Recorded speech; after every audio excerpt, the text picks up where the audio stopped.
Dr. Purva Gangwal. Today I'll be discussing dental X-ray unit. Starting with introduction. X-ray belongs to group of radiation called electromagnetic radiation. Dr. W.C. Röntgen, a German physicist, discovered X-ray on November 8, 1895. The ideal requirements for X-ray equipment are: it should be safe and accurate. It should be capable of generating X-rays and should have a adequate mechanism for heat removal. It should be small and compact, easy to position. It should be stable and well balanced, and the tube once and steady once the tube head has been positioned. It should be easily foldable and stored. It should be simple to operate and capable in both digital and film imaging. X-ray machine. X-ray machine consists of three equipment: the tube head, the positioning arm, and a control panel. This is the X-ray machine. This is the tube head, positioning arm, and this is the control panel. The positioning arm aids the X-ray tube to focus in different direction: upper, lower, right, left, according to the tooth number. Control panel is for management of the exposure, time, and voltage. Coming to tube head, the main components of tube head are metal housing, X-ray tube, step-up transformer, step-down transformer, lead shield, surrounding oil, aluminum filter, collimator, and position indicating device. This is the metal housing over here. The main function of a metal housing is to protect the X-ray tube. This is the X-ray tube, and this metal housing over here, it protects it. It grounds the high voltage component. The second component is the X-ray tube. The X-ray tube consists of cathode, anode, filament, copper block, and target. This is used for X-ray production. The third is the step-up transformer and step-down transformer.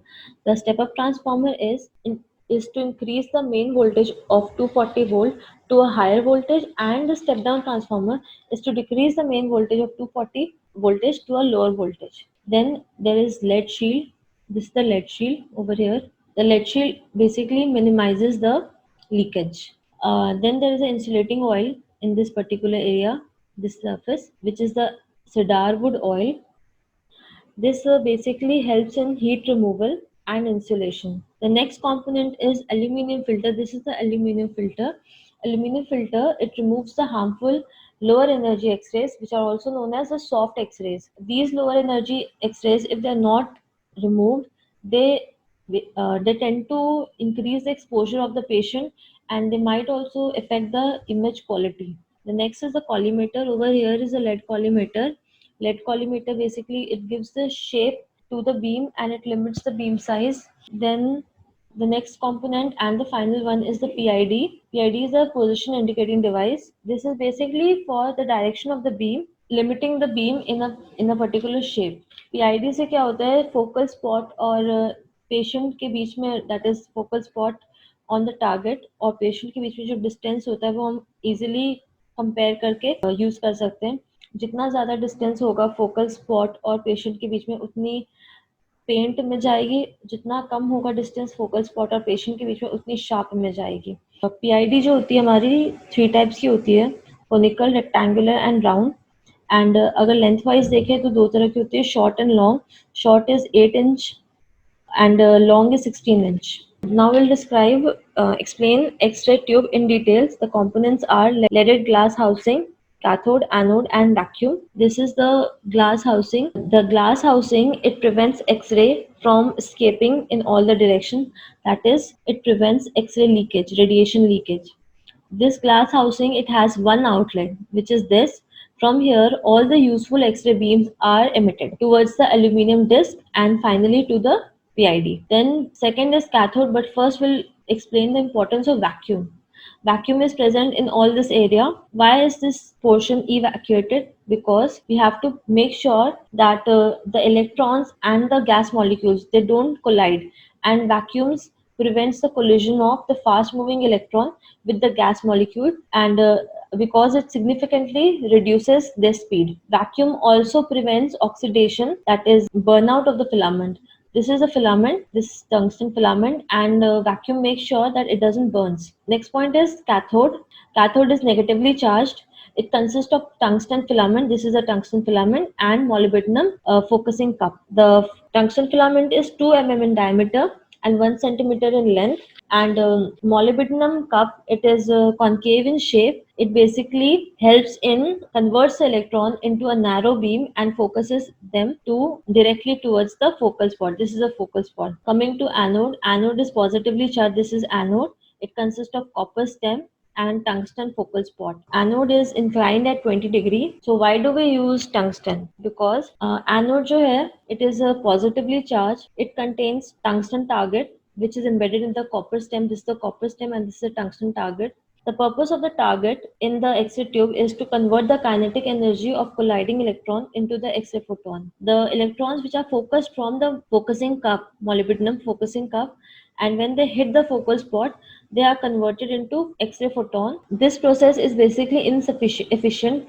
Why? Because 99% of the electron 99% of the electron kinetic energy is converted to heat, and only 1% electrons are converted to photon, that is useful X-ray beam. The anode is at an angle of 15 to 20 degrees centigrade. So why do we use tungsten? First, because it has high atomic number, which is basically makes it more efficient in producing X-rays. Then it has high melting point. Heat is generated. It is a process where heat is generated. So high melting point prevents it from melting. So it has high thermal conductivity. That is, dissipation of the heat into the copper stem is easy. So it has low vapor pressure, maintaining vacuum in the tube at high temperature. Because of low vapor pressure, there is easily vacuum can be maintained in the tube at high temperature. Why copper is used? Copper is a good thermal conductor. It removes all the energy, all the heat that is generated by when we are heating tungsten, thus reducing the risk of the target melting. This is the tungsten target and this is the copper. So all the heat that is generated over here is absorbed by copper. Hence tungsten doesn't work.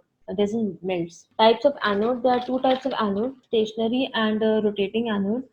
This is a stationary anode. The stationary anode has a focal spot, and this is a rotating anode. Over here, the focal spot is in the form of disk, which keeps on rotating, and hence a focal track is formed. Method of heat dissipation are conduction, that is done by copper stem. Convection is done by oil around. Then radiation device is attached to the copper. Then rotating anode. Focal spot and line focus principle. This is a very important topic. Focal spot is the area on the target to which the focusing cup directs the electron and from which X-rays are produced. As we can see in this image, this is the focal spot. This is the focusing cup. It directs all the electrons over here, and from here X-ray photons are produced. So in order to image to be sharp, so for the sharpness of image, we need to reduce the size of the focal spot. The smaller the focal spot, the sharper the image.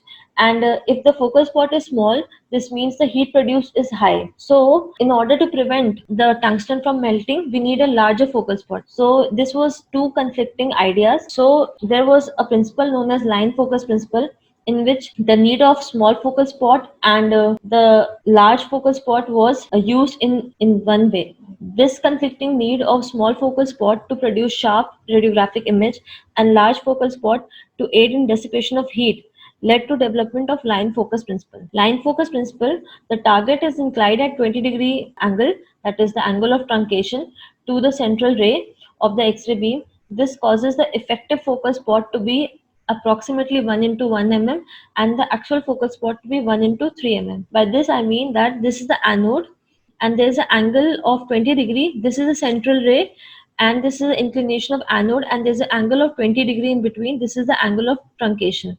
So the area that this particular central ray covers is 1 into 1, and this is the effective focal spot. And the actual area of the target is 1 into 3, and this is the actual focal spot. Next is Heald effect. The intensity of the X-ray beam that leaves the X-ray tube depends on angle at which X-rays are emitted from the focal spot. This variation is termed as Heald effect. The decreased intensity of the anode side is caused by the absorption of the X-ray photons by the target itself. For an image to be sharp, we need small focal spot, and the distance between the focal spot and the patient should be less in order to have a sharp image. The greater the distance between the patient and the focal spot, the fainter the image. But if the distance between the focal spot and the patient is very less, This leads to higher exposure rate of the patient. When the distance between the focal spot and the patient increases, exposure decreases. So with this, we conclude our lecture.